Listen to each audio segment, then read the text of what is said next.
having also show here to illustrate about the generic codec that's family we have. We have actually quite a large coverage of the products with all of those codecs. So as you can see that with the Chromebook and tablet and music player, and also with this device is for like wireless microphone like this. Actually, is using our codecs, and also the gaming headset. And we're also having a product that supporting not only the codec for the microphone and playback, but also a speaker output, so which can be used for like most of those kind of gaming controller or medical devices. And also we have another product that's specifically designed for very low power consumption that can be ideally used for microphones input.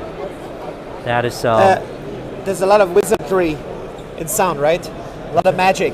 Yeah. How do you get codecs to use very little bit rate and high quality? Yeah, very quality. Somehow it's work. Yeah. So actually we're using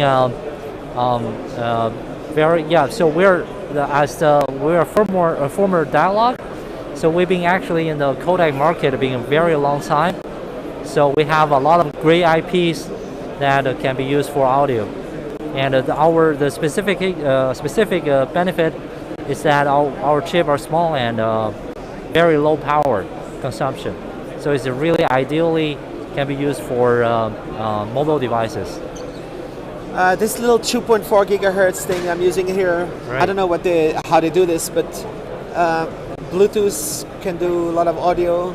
Is it only Bluetooth, or what are you talking about? So actually, for the codec part, it's that. And I wish I had your latest technology on this one. Sometimes I get some interference. Maybe it's here, the Renesas booth. Right. And there's a little bit clipping on my wireless mic. Okay. I guess there's new magic that can be done to optimize these things. Yeah, that's for sure. That for the the radio frequency part and SoC. But we're here for about the codec. That is for the audio quality.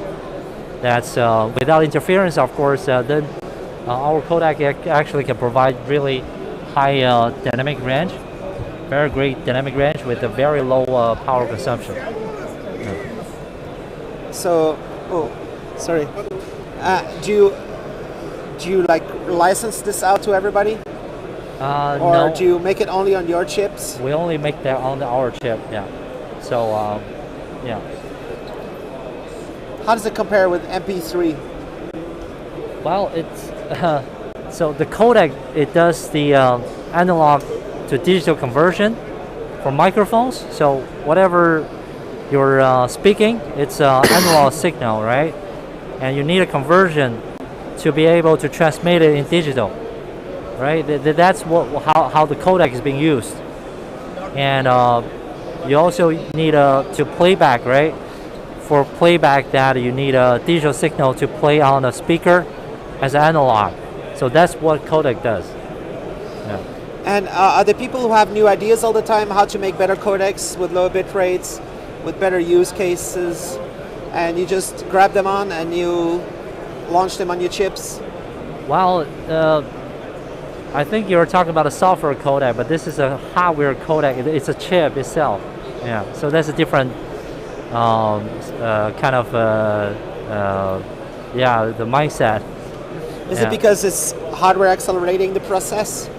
Yeah, it's a how to say. Idea? Yeah, for the codec you're talking about, the software codec that is running on the SoC. Yeah. But this is like really the physical layer of how you get an analog signal to your SoC, right? So you have, because everything you're inputting is analog, you have to convert it to digital. Yeah.